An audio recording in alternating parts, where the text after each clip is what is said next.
Hukum daya tarik, yang juga dikenal sebagai Law of Attraction, merupakan salah satu hukum universal yang paling banyak menarik perhatian manusia modern. Namun di balik ketenarannya, hukum ini menyimpan kedalaman spiritual yang jauh melampaui kesan umum yang sering disederhanakan. Apa sebenarnya yang membuat hukum ini begitu menggugah minat banyak jiwa? Mungkin karena ia tidak hanya berbicara tentang menarik sesuatu ke dalam hidup, tetapi tentang mengungkap kekuatan penciptaan dari dalam diri manusia sendiri. Segala sesuatu di alam semesta adalah energi. Energi memiliki getaran, dan setiap getaran memancarkan frekuensi. Begitu pula dengan manusia. Pikiran, emosi, dan tindakan kita, semuanya memancarkan gelombang energi yang kasat mata namun nyata. Apa yang kita tarik ke dalam hidup kita adalah cerminan dari frekuensi yang kita pancarkan. Kita hidup dalam medan tarik-menarik yang terus berlangsung, sadar ataupun tidak. Sebagai contoh, seseorang yang mencintai alam biasanya akan dikelilingi oleh jiwa-jiwa yang juga merindukan kesunyian gunung dan suara angin hutan. Seorang pecinta musik akan dengan sendirinya tertarik dan menarik komunitas musik yang sejiwa. Dan begitu pula sebaliknya, mereka yang gemar membicarakan orang lain akan masuk ke lingkaran gosip yang tak berujung. Hukum daya tarik tidak pernah tidur. Ia bekerja secara diam-diam, tapi konsisten. Namun, dalam era konten dan viralitas, makna hukum daya tarik mulai bergeser. Banyak orang, termasuk para influencer spiritual, menyederhanakannya menjadi sekadar alat untuk menarik cinta dari orang lain, atau cara instan untuk mendapatkan kekayaan. Hukum ini dikomersialkan menjadi formula untuk memikat mantan, membuat orang jatuh cinta, atau mendapatkan uang secara ajaib. Dalam kekaburan itu, pesan suci tentang kesadaran diri dan transformasi batin menjadi kabur. Bagi sebagian orang yang sedang mencari cinta atau pengakuan, konten semacam itu terasa menggoda. Namun jika tidak disertai pemahaman yang matang, hukum daya tarik hanya akan menjadi ilusi baru yang membuat kita lebih jauh dari kebenaran diri. Jika kita ingin benar-benar memahami dan merasakan kekuatan dari hukum ini, maka satu-satunya jalan adalah kembali ke dalam diri. Tidak ada perubahan frekuensi tanpa kesadaran.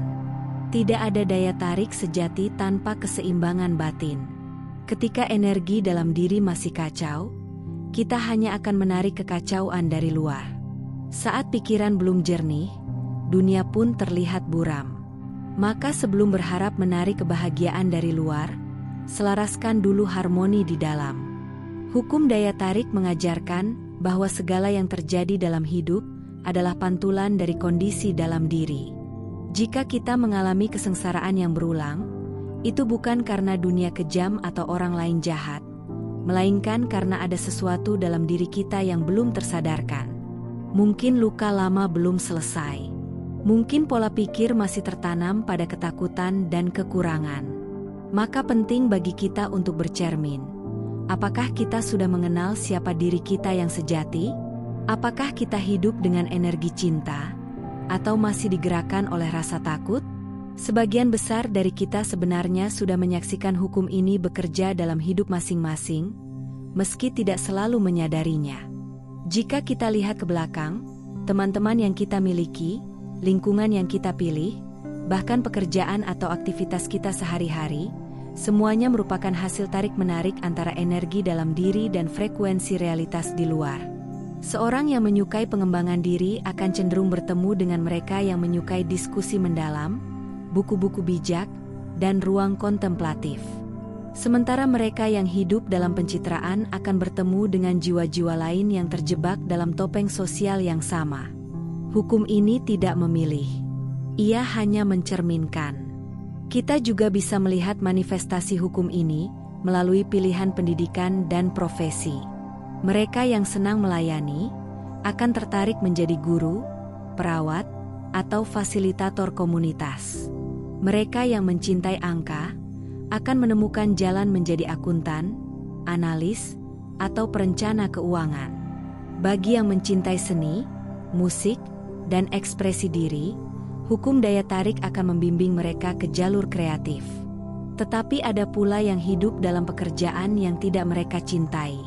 Biasanya, ini bukan karena takdir yang buruk, melainkan karena kurangnya kesadaran akan potensi diri sendiri. Mereka mungkin memilih berdasarkan tekanan, bukan kejujuran batin. Dan akibatnya, energi mereka tersumbat, hidup pun terasa melelahkan. Namun semua ini bukan kesalahan. Ini adalah bagian dari pembelajaran. Alam semesta tidak pernah menghakimi. Ia hanya memantulkan. Dan ketika kita ingin keluar dari pusaran energi lama, maka yang pertama harus dilakukan adalah menyadari getaran kita sendiri. Apakah kita membawa damai, atau justru kegelisahan? Apakah kita jujur kepada diri sendiri, atau masih hidup dalam tuntutan eksternal? Meningkatkan frekuensi bukan hal yang bisa dilakukan orang lain untuk kita. Tidak ada guru, pasangan, atau motivator yang bisa melakukannya atas nama kita. Kita sendirilah yang harus mengambil tanggung jawab. Melalui meditasi, olahraga yang membumi, memperbaiki pola tidur, atau menyembuhkan luka batin, semua itu adalah jalan menuju keselarasan energi. Dari sana, hukum daya tarik mulai bekerja secara jernih. Jangan lagi berharap cinta dari luar jika kita belum menumbuhkan kasih dalam diri. Jangan lagi mengejar kelimpahan dari luar jika kita belum merasa cukup sebagai diri kita sendiri. Karena realitas akan terus memantulkan apa yang kita pancarkan. Jika kita penuh syukur dan damai, maka dunia akan membuka pintu-pintu yang sefrekuensi. Pada akhirnya, hukum daya tarik bukan tentang bagaimana menarik sesuatu yang belum kita miliki, melainkan tentang menjadi selaras dengan siapa diri kita sebenarnya. Bukan tentang mengharapkan hadiah dari luar, tetapi mengaktifkan kesadaran bahwa kita adalah sumber dari kebahagiaan, kedamaian, cinta, dan kelimpahan itu sendiri. Dan ketika kita hidup dari tempat ini, maka segala sesuatu yang datang adalah pantulan, bukan pelarian.